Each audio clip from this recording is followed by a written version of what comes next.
Hello everyone, I'm Pacific the Casual Gamer, and welcome back to another video. It's really bright outside, but that don't matter. Today, I want to talk about something that I noticed, which was that I had started esports training. Either January or February, one of the two. So it's been about 6 months since I started my esports training, and I just wanted to explain what's been going on with how I play Rainbow Six and how I feel about it. So it's somewhat hard to see the improvement because I switched over to PC. So I really don't have a basis for mechanical improvement other than learning how the mouse and keyboard works, which is something that has been a big challenge, but I've gotten used to it. It only took about 150 hours, but I'm vibing with the controller and the keyboard, or the mouse and the keyboard. Something that I have noticed is that already I made a bunch of improvements on my Xbox aim, right?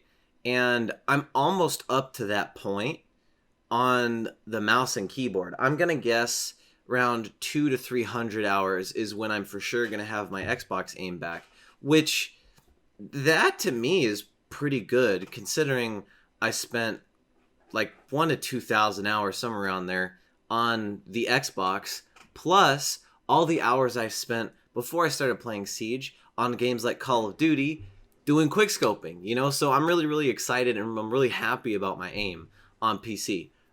We've been vibing with the team well. We've been getting a lot more practice in with each other. I think every day I've gotten on for at least 1 or 2 ranked games, I've gotten to play with at least one other teammate that's on my team. So in just the most recent weeks, because we kind of got everything sorted out. So that is really exciting, dude. I'm happy. But I think what I've noticed is I've changed my play style a lot over the past 6 months. Before I went on PC and did esports and all that, I had, I would say, a pretty decent solo queue play style. I was very good at playing solo queue, not using comms, and when stuff started happening, I was really good at looking around and figuring out where all my teammates were and what was going on. I was very good at analyzing the situation that way. However, I think that put a skill cap on my skills, because now, even though I'm technically, my rank, I mean, fuck, I'm in bronze, man. I mean, we can still, one of my buddies let me play on his gold account and we can beat golds, and plats, maybe sometimes. I've beaten plats before in unranked on PC, but like I can't destroy bronzes and silvers like I could on Xbox yet.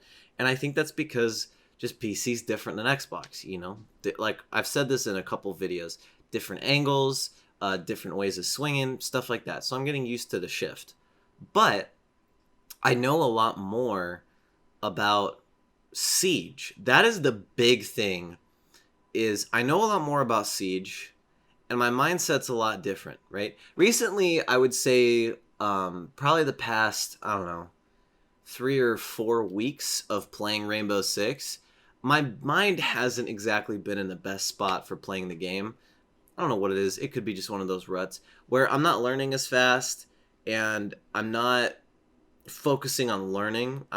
Sometimes I'm just focused on straight winning instead of actually learning. But I mean, 5 months of trying to learn this game, I understand how a lot of different operators are used. There's a lot of situations where I can, do different things with operators. I'm not getting, one of the big things I notice is I'm not getting tunnel vision on forcibly executing stuff. And overall, I mean, I feel like I'm a better player, I feel like there's so much for me to explain that I feel better on.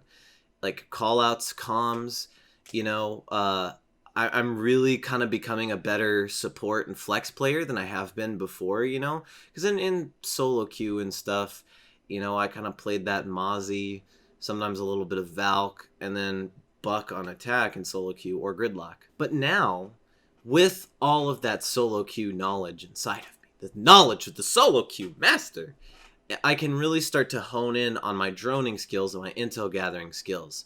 And while it does affect my gun skills a little bit, I think that once I can get back to, I would say, that plat level of mechanical skill, if I could put a rank on it, kind of like a plat level of mechanical skill, I can, on PC, on Xbox, I mean, I barely play Xbox anymore, but every once in a while I can do something cool. But once I get a plat level of gun skill on PC, I feel like that's when I will really start to see massive improvements, because going on a PC, switching to PC, it's like taking, that whole thing of like 2 steps backwards, 3 steps forwards. Although in this case, since there's no Xbox League, it's 2 steps backwards, 3 steps forward, and you get to keep taking more steps forward because there's no Xbox League, right? So that's been something that I've noticed is, while I'm not who I used to be on Xbox as I am on PC yet, I have way more opportunity to improve, way more opportunity to learn, and way more opportunity to go to higher levels of skill, not just maybe become a diamond or a champ or something, but actually participate in tournaments and, learn the game very well. And, maybe if I never become a pro, because there's always that chance. Although me on the inside, I believe that's a 0% chance. Every day I play Siege, I'm like, there's a 0% chance I'm not going to be a pro. Even though technically, I mean, my hand could get cut off. Can't be a pro if your hand's cut off, right? But, or maybe, I don't know. But, I feel like now I'm way more confident in my ability, because I don't think I've really explained much of this, but I did a lot of competitive martial arts for like 4 years. And that shows me the type of sacrifices you have to make to be really good at something. So when I play Siege, I don't feel bad if I do bad after 4 or 5 or 6 hours of playing the game, right? Because I understand that I'm just making that sacrifice. And I understand that the time I put in, if it's quality time and I'm trying my best, I'm trying to learn, I understand that that's better than maybe winning 6 hours of ranked, but I wasn't really trying. I wasn't really learning, which is a distinct possibility. And so what I'd say, I've gotten a little bit mental fortitude. If you're at home and you want to try training, like, I guess the way that I'm doing right now, which I don't know if it works or not, but let's say you're playing Siege, right? And you say, I'm going to play for 4 hours. And you get done with your 4 hours, you're tired, you're pissed off, you just dropped a whole bunch of ranks. What I want you to do is, as soon as you turn the game off, turn it back on and play another hour. That's the type of sacrifice that I'm making, I don't play as much video games with my normal friends that we play, we mess around on PUBG, or we mess around in Siege Casual, or we, play Call of Duty, stuff together. I don't play nearly as many games with my friends as I do, as I used to before.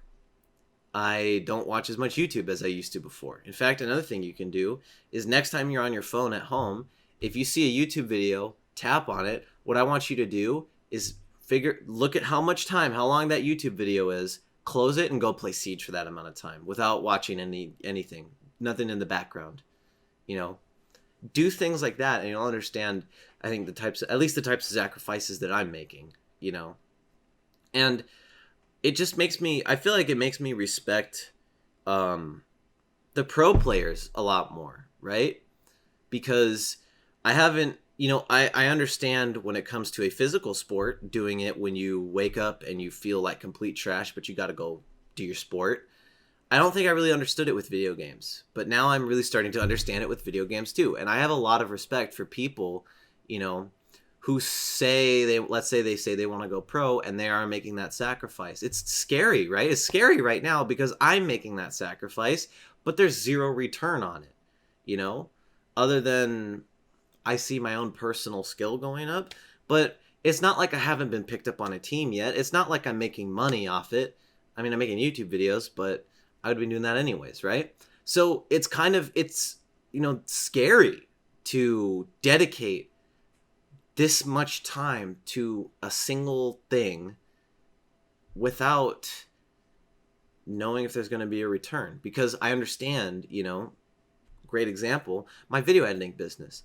If my video editing business, let's just say, produces $2,000 in a month, I could have taken all of my Siege time and put it towards that and maybe made an additional $2,000. Think about that.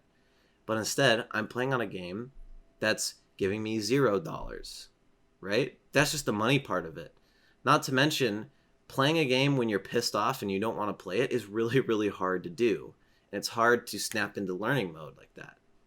So, guys, I just wanted to make this quick video for y'all. I know there's a lot of you that I really appreciate for sticking around from when I used to live stream. And I really can't wait until I'm, I guess, in a position to start producing live streams again, because I really enjoyed live streaming, you know. And like I said before, and I'll say it again in videos that I've talked about live streaming, is I just can't, you know, it is one of those things that I've had to sacrifice to constantly improve at this game and get better at it, right? And it sucks. That one, the live streams, man, that's a stab in the heart to sacrifice that.